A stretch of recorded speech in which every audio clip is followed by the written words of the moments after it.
부산 강서고 2학년 학생들 반갑습니다. 아, 이제부터 12차 시 교과서 66페이지부터인가요? 페이지 교과서 잘못됐나? 맨 마지막 시간에 한 우리가 정치 참여의 의의와 방법이라고 하는 내용으로 한번 공부를 해보도록 하겠습니다.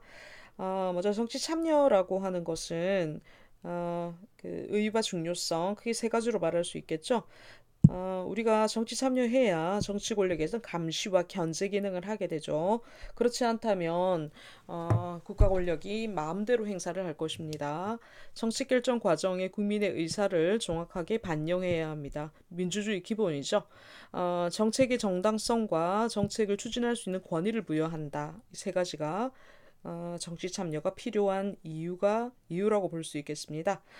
아, 우리가 그 대표적인 그 정치 참여의 태도를 보면 대표적인 것은 우리가 뭐 선거를 할 때 선거권을 행사한다. 그다음에 기본적으로 세금을 납부하는 의무를 이행한다 하는 그런 것이 되겠죠. 여러분에게는 아직까지 선거권이 없지만 선거권이 없다고 하더라도 정치에 대한 어떤 관심을 적극적으로 가질 필요가 있다 이렇게 볼 수 있겠습니다. 우리가 참여라고 하는 것은 수동적이고 또 소극적인 그런 참여가 아니라 스스로 자발적이고 적극적인 참여 태도가 필요할 것이고요. 참여 문화 여러분 배웠었죠? 정치에 참여하는 문화가 형성되어야 우리가 민주주의를 완성할 수 있다 이렇게 볼 수 있겠습니다.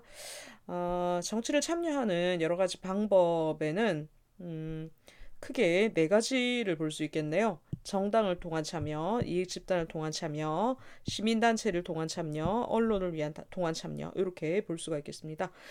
우리가 그 정당이라고 하는 것이 무엇을 하는 것이다라고 하는 것은 앞차시에서 배웠었죠. 우리가 정당을 통해 참여한다고 할 때는 정당에 가입하거나 아니면 정당이 주최하는 공청회나 아니면 정책 토론회 같은 데 참가하는 방법도 있을 수 있고요. 그 정당이 그 다른 이익 집단 시민단체랑 다른 그 기본적인 그 차이점은 뭐냐? 정당이라고 하는 것은 정치적 책임을 지는 것이고 이익 집단이나 시민단체 같은 경우는 어떤 자발적인 결사체라는 점에서는 정당과 동일하지만 정치적 책임을 지지 않는다라는 차이점이 있죠. 정치적 책임을 진다라고 하는 것은 우리 선거 파트에서 나왔지만 선거의 후보자를 내세워서 선거를 통해서 자기의 어떤 정책에 대한 그 책임을 물어보는 것이죠. 만약에 그 정당이 제시한 어떤 정책이 책임 없는 정책이었다 또는 국민의 어떤 뭐 권익이나 이런 것과는 다른 방향으로 그 이루어지는 그런 정책이라고 하면 실패의 책임이 바로 선거에서 낙선으로 나타나게 된다 이렇게 그런 이야기를 이제 선거 파트에서 한번 한 적이 있었는데요. 그래서 이 나머지 두 가지 집단과의 차이점은 정치적 책임이 있다 없다 이렇게 구분을 할 수가 있겠습니다.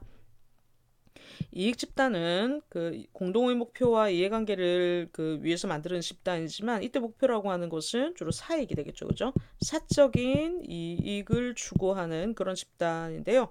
이 아무리 그 사익이라 하더라도 이 사익을 위해서 만들어진 집단이 여론을 형성하고 또 그것을 정부에 전달하고 영향력을 끼칠 수 있기 때문에 이런 것도 하나의 정치 참여의 하나의 방법으로 중요한 방법으로 그 이야기될 수 있겠습니다.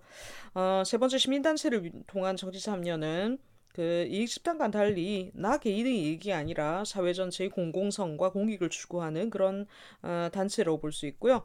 여론을 환기한다든지 정보를 제공하고 또 대안을 제시하고 정치 권력을 감시하는 풀뿌리 민주주의라 그래가지고 우리가 이제 국민들의 어떤 밑에서부터 위로 그 의사결정하는데 그 의견을 제시하는 그런 것을 실현하는데 기여를 하는 그런 중요한 어떤 집단이 시민단체라고 볼 수가 있겠습니다.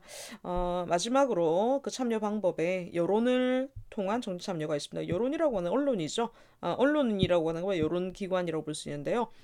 정치적 견해를 직접 밝히기도 하고 또는 정보에 대해서 비판적인 견해 또는 뭐 찬성의 견해 이런 것들을 밝힘으로 인해서 정치를 참여할 수 있습니다.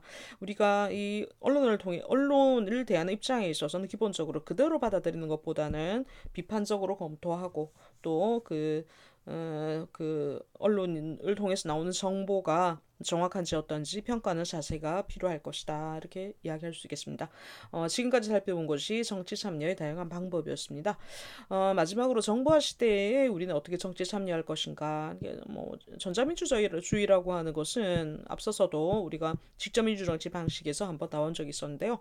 인터넷을 활용한 그런 직접 참여의 방식인데 효율성과 신속성이 높고 굉장히 그 좋은 점이 많지만 어떠한 문제점들 많이 있습니다. 정보 자체가 불균형하게 이루어진다. 특히 정보를 잘 이용할 수 있는 사람과 정보에서 그 소외되는 그런 사람들 간의 불균형이 역시 전자민주주의가 일반화되기에는 아직 걸림돌이다 이렇게 볼 수 있고요. 기술적인 결함이나 불안전성, 특히 해킹이라든가 이번에 드루킹 사태에서 나타났듯이 그러한 뭐 매크로 기능 이런 걸 통해 가지고 뭐 여론을 조작하는 그런 것이 있다면 아직 그 전자민주주의가 좀 일반화되기는 좀 어려운 그런 문제이고요. 전자민주주의가 된다 하더라도 이때는 우리는 항상 이런 정보에 대해서 견제하고 감시하는 그런 태도는 역시 필요할 것이다라고 볼 수 있겠습니다. 그래서 여러분이 이때까지 그 동영상 강의로 선생님이 간단하게 했는데요. 그 많이 복습하셔가지고 시험 성적이 좋은 성적을 거두시기를 기원합니다. 네, 수고하셨습니다.